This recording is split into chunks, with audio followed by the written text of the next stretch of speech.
el lavado del café, la finalidad del lavado del café y sobre todo el tema de manejo de las aguas, que esta semana estaban preguntando acá en el chat cómo va a ser el manejo de esas aguas y cuál sería el- el- la mejor propuesta. Obviamente ahí la mejor propuesta tiene que ser em, la que menos daño nos haga, la que afecte menos la parte ambiental y a partir de la cual podamos empezar a tener un manejo ecológico mucho más adecuado. Vamos a empezar entonces hoy. Hoy vamos a hablar de nuestro cuarto tema, el lavado y alternativas para el manejo de las aguas residuales del proceso del lavado y del manejo de del beneficio húmedo del café. Esta todavía está acá en la parte húmeda del café. Todavía estamos utilizando el café en un estado fresco y por eso se denomina beneficio húmedo.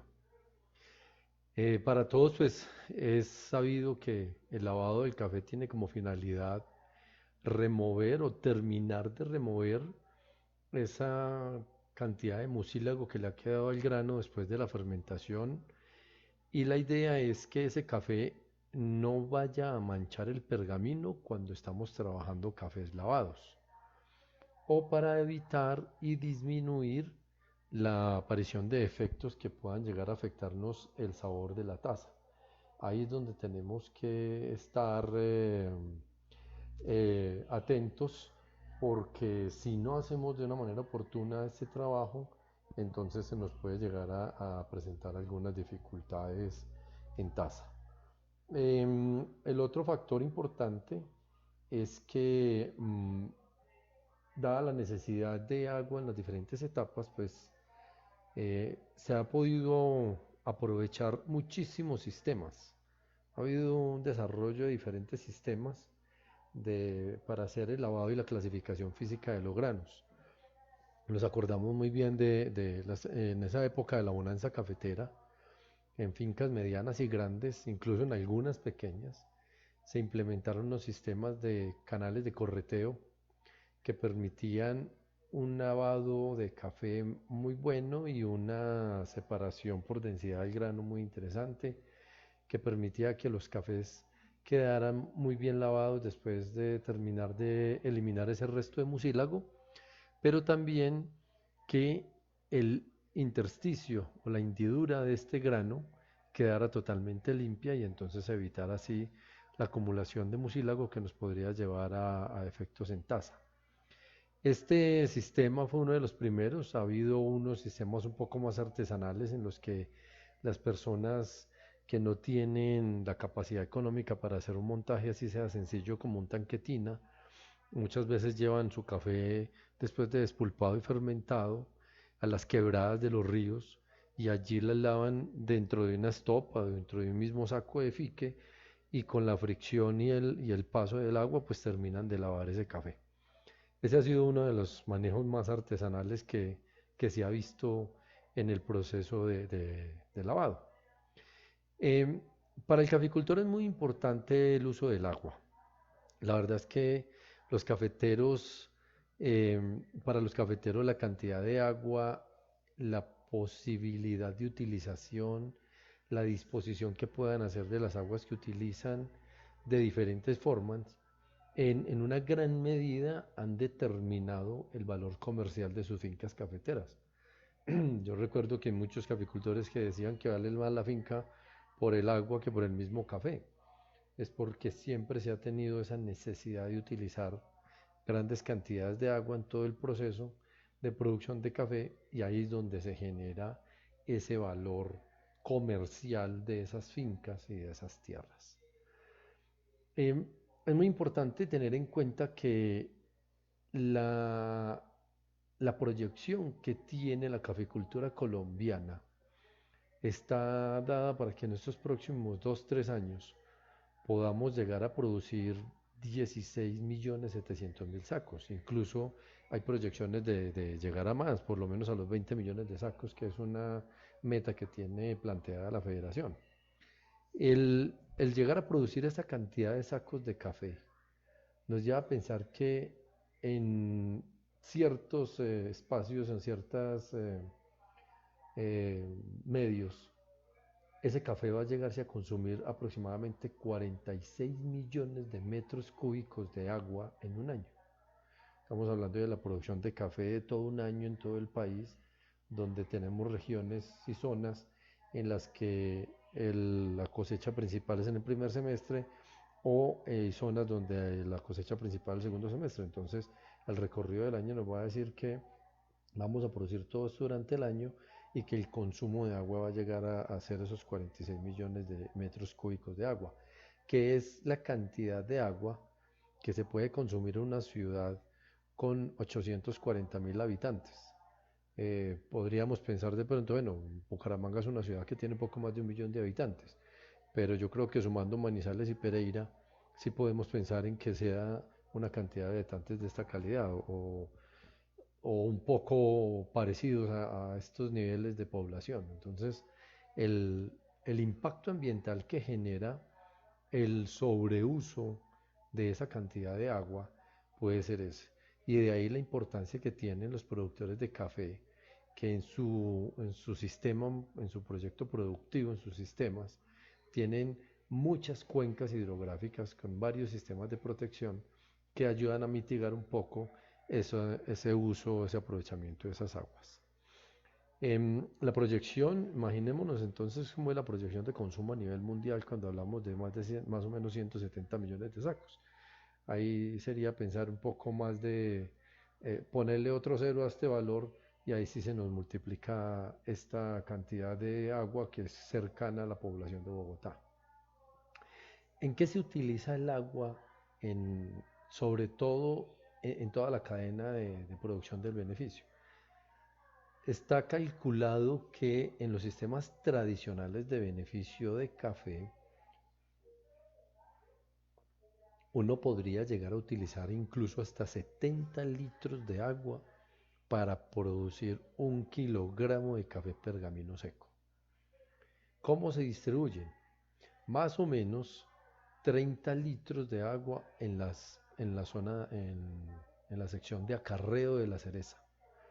Hay fincas muy grandes y fincas medianas donde la cereza por alguna circunstancia toca moverla con la ayuda del agua para que pueda llegar a las despulpadoras o a la tolva que recibe la despulpadora. Eh, Ahí hemos tenido datos de que se puede llegar a utilizar hasta 30 litros de agua en ese acarreo. En el despulpado, cuando no se hace en seco y sino que hay que utilizar alguna cantidad de agua para poder facilitar el despulpado sin que se generen daños o haya mucho exceso de pulpa en el café o porque utilizan de pronto un flote, entonces se utilizan más o menos 5 litros de agua en ese despulpado. En el lavado, cuando se utilizan canales de correteo como estos, se puede llegar a calcular incluso hasta 15 litros de agua en ese lavado. Y para el transporte de la pulpa, en algunas regiones se tienen datos de que se llegan a utilizar hasta 20 litros de agua para transportar esa pulpa. Esto precisamente fue lo que empezó a investigar la federación hace mucho tiempo y en donde empezaron a aplicar algunos sistemas para lograr cambiar un poco ese uso tan exagerado que tenemos del agua. Según datos de la SCA, a nivel internacional se pueden tener unos promedios muy parecidos. Estamos hablando de que sistemas tradicionales de cafés lavados, donde hay un uso intensivo del agua, en flote, en despulpe, en fermentación y en lavado, se puede hablar de que se utilizan más de 75 litros para obtener 1 kilo de café pergamino seco.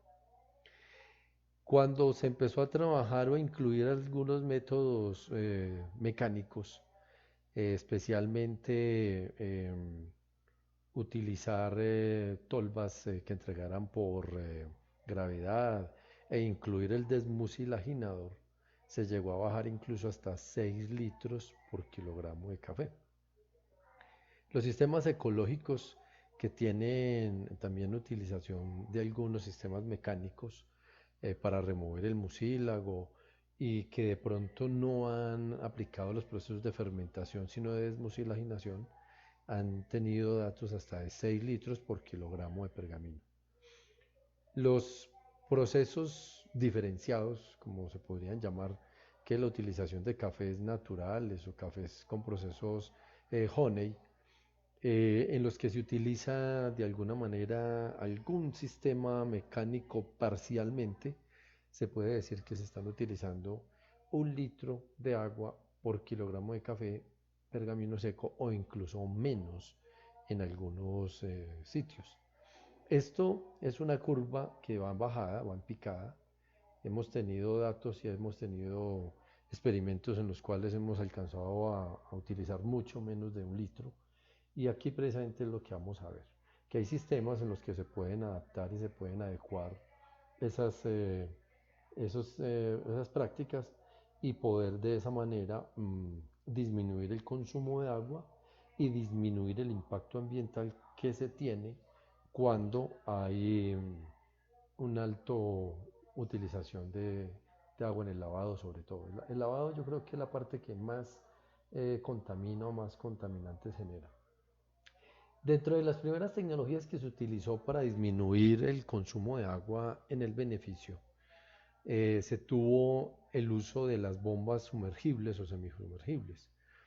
Estos equipos tienen la particularidad de que se pueden meter dentro del sistema del agua, eso se puede tapar, y entonces por un sistema de succión y fricción ayuda a terminar de limpiar el grano que se ha sometido al lavado.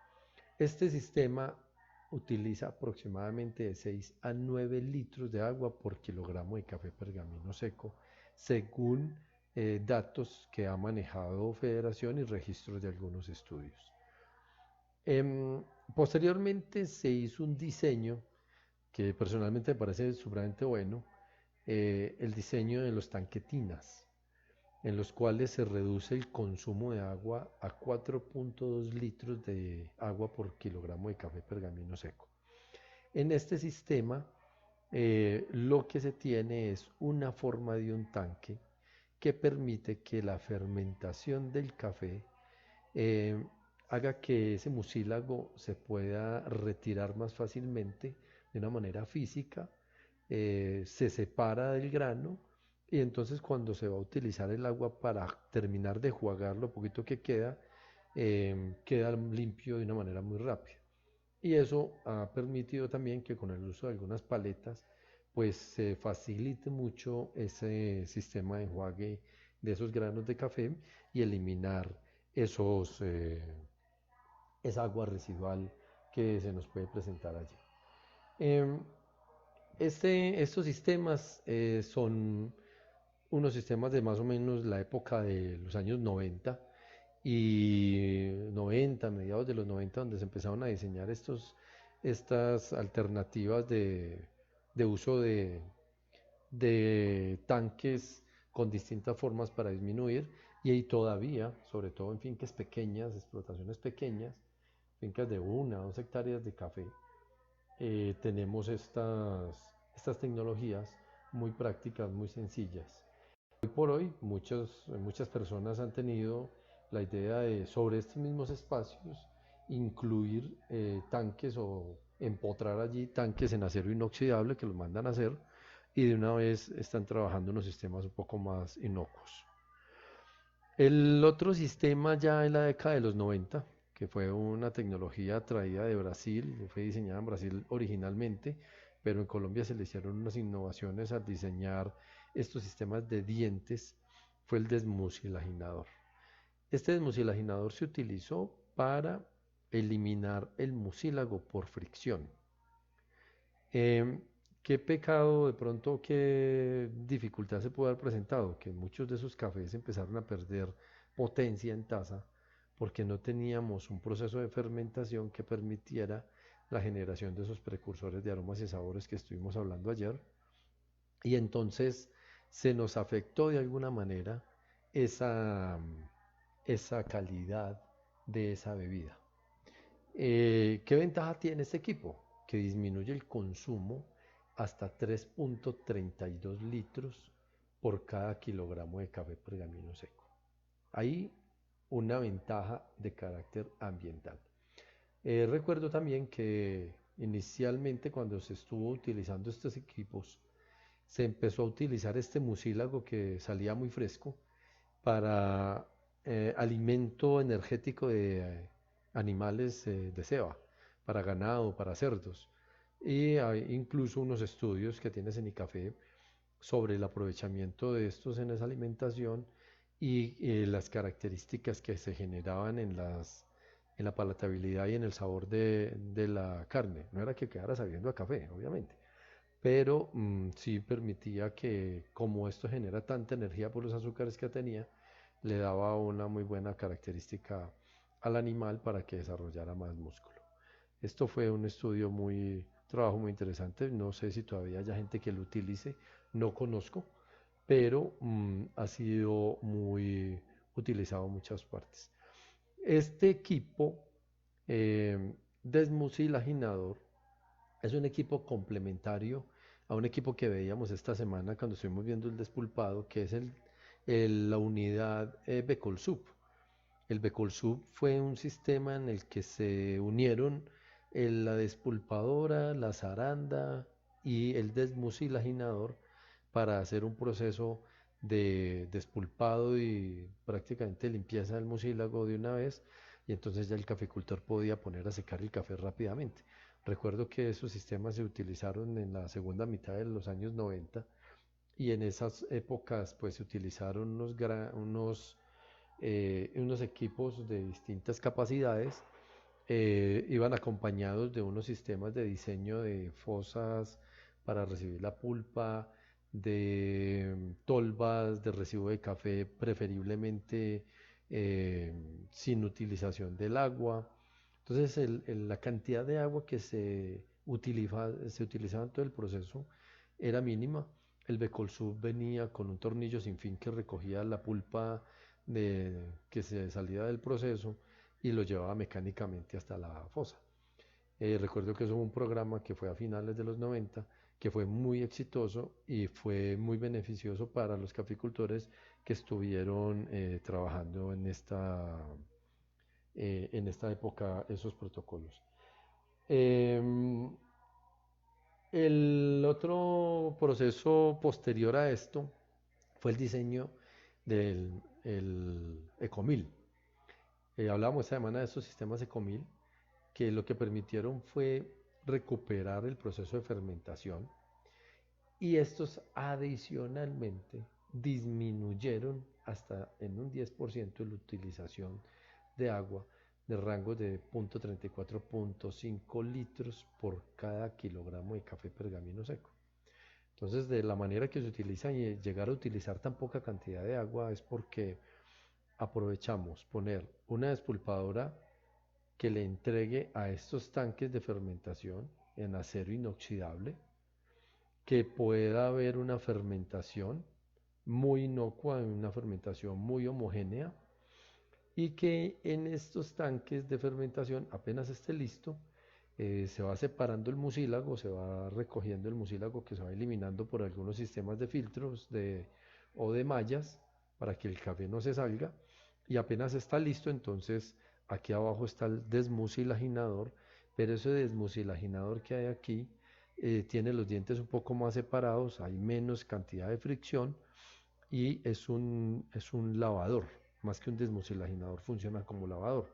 Entonces, claro, la cantidad de mucílago que se retira es muchísimo más fácil y más rápido porque ya ha habido un proceso de fermentación que disminuye la utilización de más cantidades de agua. Estos han sido pues estos equipos que se han diseñado. Este es quizá una de las últimas tecnologías que se ha venido utilizando y aprovechando. Algunas personas, algunas empresas han modificado parte de estos tanques y le han puesto ruedas. Entonces, fincas muy grandes que tienen que utilizar muchos volúmenes de café o micro lotes. Entonces, a estos tanques le han puesto ruedas y el desmucilaginador está fijo en un sitio para llevar los tanques y hacer eso. En otros sitios tienen es varios tanques fijos que fermentan distintos batch de recolección de café en un día, y el desmucilaginador es un equipo móvil que se lleva y se ubica debajo de los distintos tanques. Entonces ha habido diferentes innovaciones en esta fase de lavado con estos equipos Ecomil. En cuanto a la utilización de mucílago fresco sobre todo, hemos tenido datos de trabajos y ensayos que hicimos en algún momento, en el que con una tonelada de café cereza se podía, procesado en Ecomil, se podían obtener 225 litros de mucílago que cuando se deshidratan producen 25 kilogramos de miel deshidratada con una humedad que está entre el 10 y el 12%. Eh, Esto se deshidrata en sistemas de invernaderos, así como se pone a secar el café, solo que aquí el piso es un plástico negro grueso, largo, donde se deposita el mucílago fresco. Se puede secar en 3 4 días fácilmente, con buena temperatura y buena aireación. Y lo que sale es una pasta, y esta pasta pues, tiene diferentes usos. En algunos casos la han utilizado para alimentación de peces, la han utilizado para alimentación o suplemento alimenticio de algún tipo de ganado o de cerdos. Se utiliza también para complementar materia orgánica como fertilizantes orgánicos. En fin, ha habido diferentes utilidades que se le ha dado a este tipo de mucílago fresco y deshidratado. Mm, Nosotros en algún momento, no solamente el mucílago, le hicimos este tipo de usos también, sino que utilizamos también la pulpa, la cáscara de café. Y en este sentido empezamos a deshidratar cáscaras para hacer eh, materia prima, para hacer infusiones con cáscara de café. Este es un sistema muy interesante, ha sido gratamente eh, recibido por el mercado. Hoy Supercafé en Europa, por ejemplo, tiene la venta de unos té, unas tisanas, unas aromáticas de cáscara de café deshidratada que han sido muy bienvenidas. Adicional a todo esto de que uno puede aprovechar esos coproductos de café y darles un valor agregado, un valor adicional, hay que pensar también que nosotros no podemos seguir haciendo prácticas inadecuadas. Esta foto la tomé yo en el año 2015 en la zona de Cajibío, en época de verano, y todavía estábamos en cosecha. Recuerdo que eh, en esta región, cuando empieza a haber cosecha, las aguas empiezan a esconderse, pero adicionalmente hay gente que aprovecha estos momentos, estos espacios, para estas épocas secas, para hacer limpieza de lotes grandes que no han sido utilizados agrícolamente y generar quemas. Estas quemas en estos sitios, en estas zonas, destruyen la capa orgánica, destruyen la protección de los árboles, del suelo, perdón, disminuyen la cantidad de árboles. Y esto es una de las principales causas de la generación de la variabilidad y el cambio climático. Y como resultado de esas malas prácticas, hemos tenido un cambio en los momentos y en los tiempos de lluvia. En algunos momentos se han corrido las épocas de invierno, en otros momentos se han aumentado las épocas de verano. Hemos tenido fenómenos del niño y de la niña eh, de una manera alterna durante los últimos años. Últimos 20 o 30 años creo que ha habido más repetición de estos fenómenos. Se han presentado lluvias intensas en épocas de invierno, agresivas con presencia de granizadas bastante fuertes, especialmente los que conocen y están aquí en esta región del Cauca, se han podido dar cuenta que hemos tenido unas épocas en las cuales los aguaceros son demasiado intensos y no hemos podido eh, mitigar eso de alguna manera más positiva. Entonces, este es uno de los factores más importantes. Y yéndonos al verano, Los veranos son cada vez más intensos, son más fuertes, los calores son más altos, las temperaturas son más altas, entonces el calor es más fuerte, las plantas se desgastan más y esto obviamente va a afectar la, la, la actividad del agua en el suelo y en el ambiente. Eh, el otro problema que se llega a presentar con esto es que tarde o temprano vamos a tener como resultado que el agua se va a volver un bien preciado. Yo creo que vamos a llegar a tener que pagar más por un metro cúbico de agua que por uno de algún resto de la industria petroquímica. No, nos estamos quedando sin agua potable y es aquí donde tenemos que empezar a migrar a prácticas un poco más adecuadas, más aconsejables para recuperar y mejorar esas cantidades de agua. Este encierro nos ha servido para pensar eso y darnos cuenta que como hemos disminuido la presencia y el daño en el planeta, hemos empezado a mejorar mucho las condiciones de muchas regiones que se han afectado por el impacto del hombre en la Tierra. Y por eso es que estamos empezando a buscar agua en otros planetas. No crea que esas misiones a Marte y a otros planetas son en vano. Eso básicamente es porque estamos detrás del agua que puede haber en estas zonas. Para poder nosotros, desde la parte agrícola, empezar a manejar eso, pues tenemos que empezar a hacer unos trabajos de adaptación agroclimática, hacer uso adecuado de los sistemas productivos, en los cuales sepamos utilizar el sombrío de una manera racionada, adecuada. Donde no hay sombrío, pues ojalá empezar a implementar sombrío y conservar y preservar el que se tiene. Cuando hablamos de manejo de arbences, pues empezar a hacer un trabajo de arbences muy equilibrado, que no compitan con el cultivo, pero que tampoco desprotejan el suelo, ni en invierno ni en verano. Nosotros hemos visto fincas, productores en los que les gusta es que la finca esté totalmente despoblada de malezas. Y ahí es donde empezamos a tener problemas en la fitotecnia y en el desarrollo agrícola del cultivo, porque no podemos tener un trabajo allí muy, muy equilibrado cuando eliminamos todas las malezas. Es un tema muy delicado. Si en verano sostenemos estas arbences, esta protección del suelo, vamos a conservar la humedad que tenemos en el suelo. Y si en invierno también están, lo que vamos a hacer es disminuir el impacto de las gotas de lluvia sobre el suelo para disminuir los problemas de erosión que se puedan generar por el agua.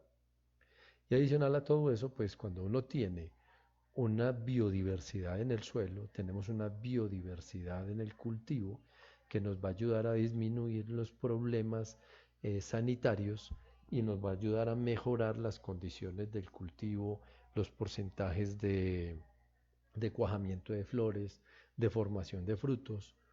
Y otra cosa muy importante, cuando nosotros tenemos el suelo activo, todos los microorganismos que hay en el suelo nos van a ayudar para que esa nutrición que nosotros le pongamos a la planta sea natural, sea orgánica o sea de origen sintético.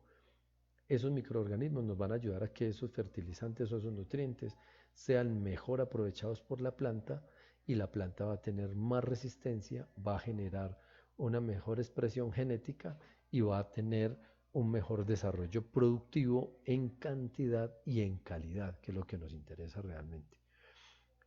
Vamos a disminuir los problemas fitosanitarios.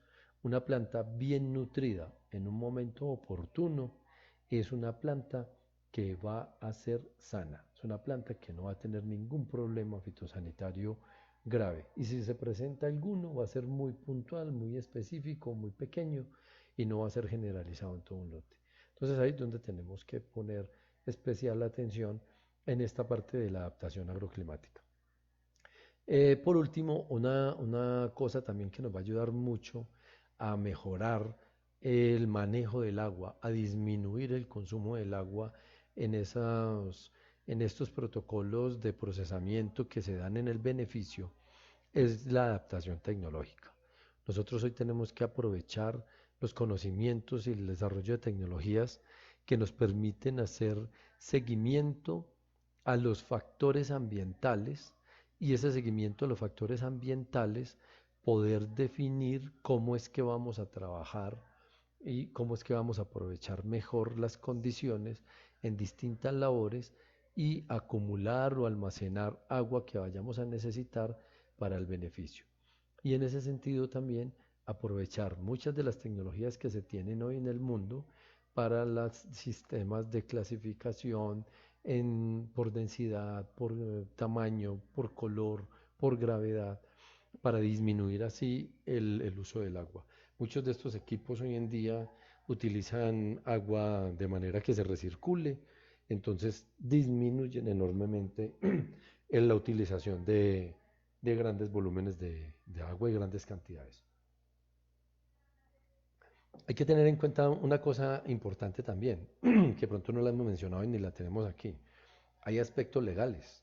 Las corporaciones autónomas son los entes regionales que vigilan eh, el consumo, la utilización y el manejo de las aguas. Y son las corporaciones las llamadas a estar atentas, a vigilar estos aspectos para no tener el día de mañana que esperar a que por culpa de un mal manejo nosotros seamos víctimas o estemos ganándonos una sanción por un mal manejo ambiental. Entonces así es donde aquí es donde tenemos que aprender a utilizar estas tecnologías para reducir estos daños ambientales. Espero que haya sido claro, hoy fue un poco más corto, yo creo que mañana sí vamos a tener el último día con las charlas de secado, una conferencia un poco más extensa. Hoy íbamos a ver lo del manejo del agua y el lavado del café y las tecnologías. La idea es que si tienen alguna duda, pues por aquí están los correos y la plataforma del parque para que nos puedan escribir sus dudas. Y ya voy a entrar a leer un poco la participación que se ha presentado. Por aquí vemos que alcanzamos a tener 258 personas, no sé si pudimos tener más. Y vamos a ver qué preguntas tenemos hoy aquí de los grupos que han personado.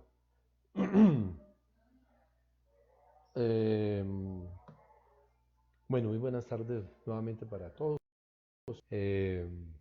Por aquí vemos una gran cantidad de personas de muchas partes del país vinculadas.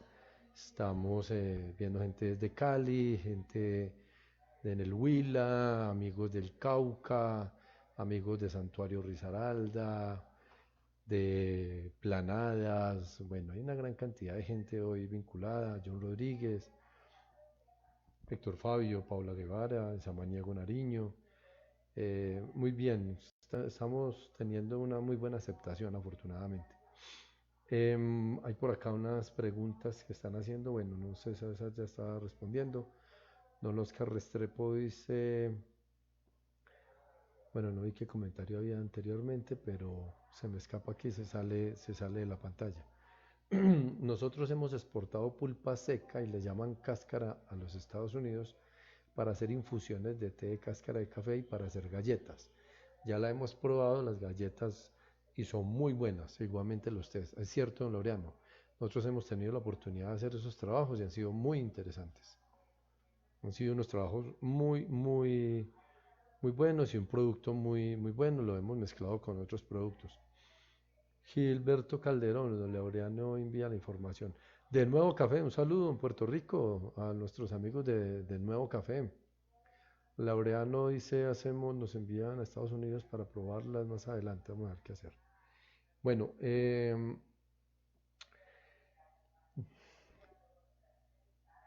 se está viendo desenfocado. Bueno, pudo haber sido Jorge Iván, el, el internet en la zona donde estén ustedes, porque aquí se estuvo viendo bien.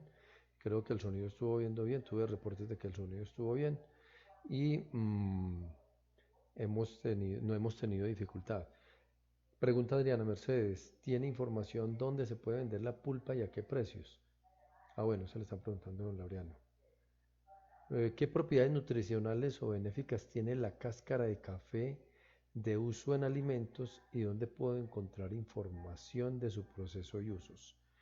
Luis, la cáscara de café apenas se ha empezado a trabajar con esto hace poco y las entidades o las empresas, básicamente los, las universidades, nosotros hemos hecho un trabajo con la Universidad Politécnica de Madrid, con la cual empezamos a desarrollar este, este trabajo de aprovechamiento de la cáscara de café y ellos tienen una información que vamos a hacer lo posible por solicitarles la autorización para que nos permitan compartir esos estudios científicos que ya salieron hace un tiempo.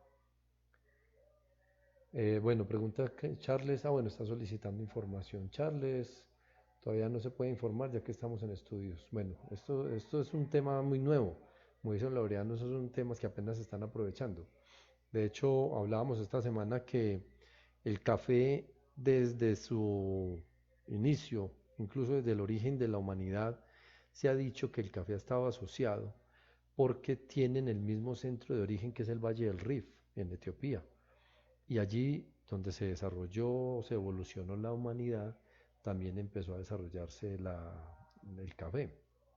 Muchos dicen que la fruta, por su forma, su color y su sabor dulce, atrajo mucho al hombre y entonces utilizaba estos frutos mezclados con grasa de los camellos, con los cuales hacía una especie de barras energéticas para poder soportar grandes caminatas en esa época cuando eran nómadas. Y hay datos históricos y hay datos en los que se mencionan estos. Dice don Pedro Gómez, muy buenas tardes don Pedro. Muy buenas tardes apreciados amigos, mi pregunta va dirigida al número de veces que se debe jugar el café después de la fermentación y qué problemas genera al no dejarlo totalmente limpio, qué sabores arroja en catación. Don Pedro, a ver, si un café se ha fermentado bien, el café no puede que no genere ningún problema en el secado si le queda un poco de mucílago adherido al grano. Lo importante es que en el proceso de secado, en las primeras horas del secado, se alcance a eliminar la mayor cantidad de agua posible, que se haga un presecado rápido y se empiece un secado propiamente dicho de una manera rápida. Si no se hace un buen secado en esas horas, sí podemos empezar a tener problemas en catación. Pero la culpa de esa parte de efectos en taza no se da por lavado, se da por el secado. Un mal secado, que usted no revuelva el café suficientes veces en el día, así puede generar más problema que un mal lavado. Bueno, dice sus saludos a Lilian. Qué bien, qué bueno saludar a Lilian que está por aquí. Javier Ricardo, de ayer se me olvidó preguntar, siendo el café una fruta, ¿con qué solución puedo limpiarla después de ser recolectada y antes de despulpar? Javier, básicamente agua. Nosotros no somos muy amigos de hacer mezclas con productos raros. He escuchado que hay gente que utiliza soluciones o diluciones de sales de amonio cuaternarias para hacer limpieza de frutos, tal como se utiliza en algunos casos, o incluso límpido disuelto también en agua para hacer limpieza y disminuir aquí un poco los problemas. Pero esto puede llegar a generar de alguna manera alguna dificultad. ¿Por qué? Porque si usted hace una limpieza muy exhaustiva del fruto, entonces puede disminuir la carga microbiana y esa carga microbiana puede ser microorganismos benéficos que nos van a ayudar en el proceso de fermentación. Entonces ahí puede ser un poco contradictorio el utilizar soluciones que vayan a permitir el lavado de ese café o a facilitar la limpieza de ese café. Me pregunta Charles, Javier, ¿qué recomiendas para el tratamiento de aguas, mieles, pozos sépticos de infiltración o alguna otra metodología? Charles, la verdad es que más que recomendar una tecnología, es recomendarle a la gente que utilice la menor cantidad posible de agua. Nosotros hemos tratado de hacer la utilización de equipos mecánicos para el movimiento del café. Eh, Nosotros hemos tenido datos hasta de 400 centímetros cúbicos de utilización de agua en todo el proceso, desde que el café se llega a la planta hasta que se seca, por cada kilogramo de café pergamino seco. Entonces, más que ese sistema, que un sistema es, primero, disminuir en lo posible en la utilización del agua. Ahora, ya se utilizó el agua. Hay sistemas eh, de tanques que ya ha diseñado la federación hace mucho tiempo, que son muy útiles, son muy prácticos. Estos sistemas de filtros, sistemas de infiltración. Si usted no tiene para un filtro, un tanque para hacer un filtro, usted lo puede hacer en tierra y forrarlo en plásticos especiales para ello, hacer lagunas de oxidación, ya al final de la fase, cuando ya ha pasado el café por todo esto, utilizar algunas plantas como el buchón de agua en la parte final de esas lagunas de oxidación para lograr tener allí unos niveles de oxigenación y de disminución de la demanda bioquímica y química de oxígeno que tienen esas aguas. Esa es como la mejor recomendación. Lo que pasa es que si el caficultor no tiene la capacidad económica para poder hacer un montaje de un sistema de esos, le toca es empezar a disminuir en lo posible y en lo máximo la cantidad de agua que vaya a necesitar en el beneficio de café. Esa es quizá la mejor recomendación. Don Laureano, si solo por ahora con la cáscara que es la pulpa seca, pero aquí en... Ah, bueno, eso está dando respuesta a todos los temas que estábamos manejando. Donato, un saludo por aquí, hombre. La cantidad de agua que se proyecta en metros cúbicos a consumir según la cantidad de café pergamino seco a producir en Colombia, ¿con cuál sistema es? Básicamente, Donato, esos son cálculos hechos porque en Colombia la mayor cantidad de café que se produce son cafés lavados. Entonces está diseñado, está calculado ese volumen de agua para cafés lavados, que Colombia es el principal productor de café suave arábigo lavado del mundo. Por eso se calcula de esa manera. ¿Cómo se manejan las aguas residuales? Bueno, pues ya vimos algunos sistemas, más que el manejo es cómo disminuir el consumo. Para eso hay muchos sistemas de tanques sépticos. Lo que pasa es que cada sistema depende, doña Alma, de qué cantidad de café produzca y qué cantidad de agua utiliza. Entonces ahí es donde tenemos que empezar es a disminuir el consumo del agua. Pero los comités de cafeteros y las corporaciones autónomas regionales tienen unos programas de acompañamiento en esos programas de manejo de aguas residuales. Ellos tienen además experiencia. Recuerdo que Federación manejó un programa que se llama Manos al Agua y en ese programa de Manos al Agua se estuvo trabajando mucho esa parte de aprovechamiento, perdón, de diseño de plantas de tratamiento a pequeña escala en pequeñas, medianas fincas. Bueno, Juan Carlos, me pregunta por el pH del agua. El pH del agua residual del beneficio siempre va a bajar. El promedio es que ese pH de esa agua puede llegar a bajar incluso por ahí hasta 3, 3,5. Em, una de las recomendaciones que se ha hecho es, dependiendo de los volúmenes o de los sistemas de tratamiento de aguas que usted pueda tener, usted al final puede tener una limpieza física del agua, pero no una recuperación química del todo. Entonces lo que se hace es hacer aplicaciones de algunas cales que ayudan a neutralizar esos pHs, aumentarlos para que cuando lleguen a otras fases entonces no se generen problemas. Eso es lo que se ha hecho en algunos casos. Me pregunta Rubén Holguín, un saludo. ¿Qué tiempo de fermentación nos están utilizando en el Ecomil? Igual que la fermentación en tanques tradicionales. Rubén, ayer estuvimos hablando de fermentación. La verdad es que el tiempo depende de las condiciones de clima y que el café nos diga, ya estoy listo, ya me pueden lavar. Entonces, eh, eso depende básicamente de las condiciones de clima. Diego Valencia, un saludo. El agua de lluvia puede ser utilizada para el lavado. Diego, el agua lluvia, según datos de algunos estudios que estuve leyendo en una oportunidad, el agua lluvia tiene altas cargas nitrogenadas que pueden absorber sustancias que generan precursores de aromas y sabores en el café. Para lavar el café lo mejor es el agua de los nacimientos.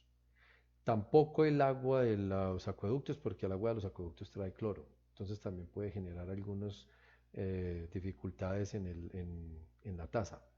Pero la mejor recomendación es agua de nacimiento, agua, o si usted va a utilizar agua lluvia o agua de acueducto, usted antes tiene que pasarla por algunos sistemas de oxigenación para que se disminuyan esos contenidos de cloro, esos contenidos nitrogenados que se presentan allí. Don Juan Pablo Lazo, un saludo, hombre, buen día. Hay algunos